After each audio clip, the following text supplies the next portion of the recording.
day 8, the 8th of May. Super duper, making progress north, but a little bit too much west in it. So at some stage we're going to have to put an attack out to the east. If we do it now, it would add distance to the journey, probably about an extra 60 miles over and above what it needs to be. We tack now, it's 240 miles, we tack 24 hours from now, it'll be about 180 miles. So predicting another 48 hours before we get in, 2 days before we get in. We have been sailing, which is great. We haven't had to use the engine, and we're tripping along fine. 4.5 knots under the keel. We're doing not bad. Yesterday's run wasn't setting any records. I think it was probably the slowest one that we've done.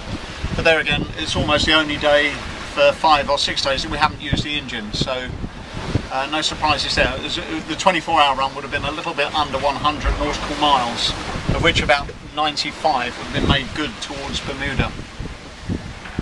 During the night, saw some lights, a couple of yachts, we believe.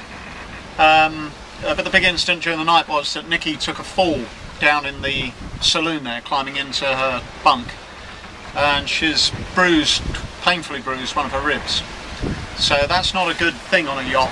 Back injuries, rib injuries, chest injuries, very difficult to cope with because those things require rest.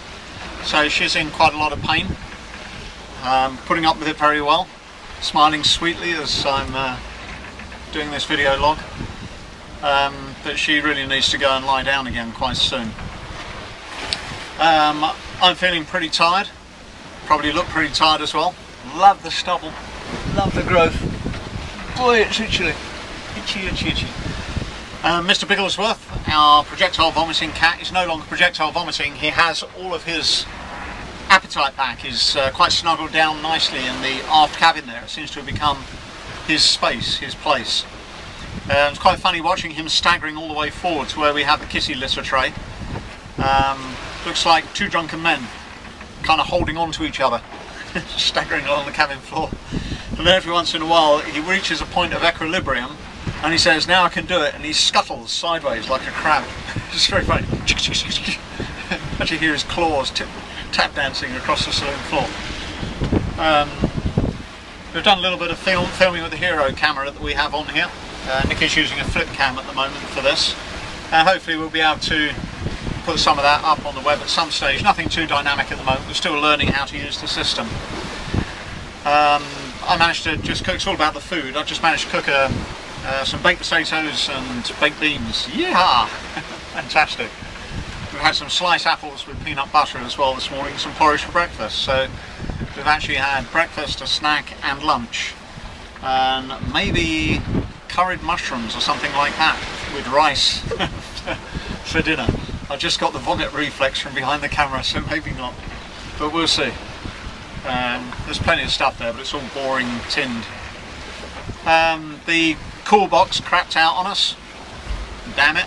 I think it's a wiring problem. I just think that there's too much resistance in the wire, so it keeps giving low voltage signal and then tripping out. So we've basically turned it off now, tried a few remedies, but turned it off.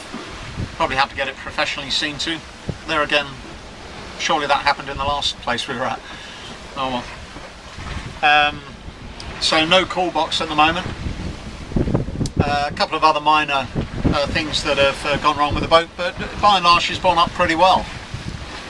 Just before we set sail we did a huge dumping of equipment, so all the old tools, the building materials, a lot of junk that we didn't need, we left ashore. And she's no longer a noisy boat down below, she's actually disconcertingly quiet. It's a very, very quiet boat. Apart from the rattles on deck and the occasional frapping of something from within the mast, it's a comfortable environment down there. As far as an environment can be comfortable, kind of heeled over and doing this. I guess that's pretty much it. The other noticeable thing right at the moment is that the weather is getting cooler. No surprises there, we've come more than 600 miles north from the Caribbean. And we're actually tucked up on deck watch here in a sleeping bag. Moleskins on, tucked up in a sleeping bag. So quite chilly, quite marked, but it's actually quite refreshing for all of that. quite enjoyable. So I guess it's a question of, unless I've forgotten anything, can't think of anything I've forgotten, but then I won't be able to, will I, because I've forgotten it. So tune in this time tomorrow. All things being equal, we'll be just maybe 70, 80 miles short of our destination. Yeah! Chilly. Bye.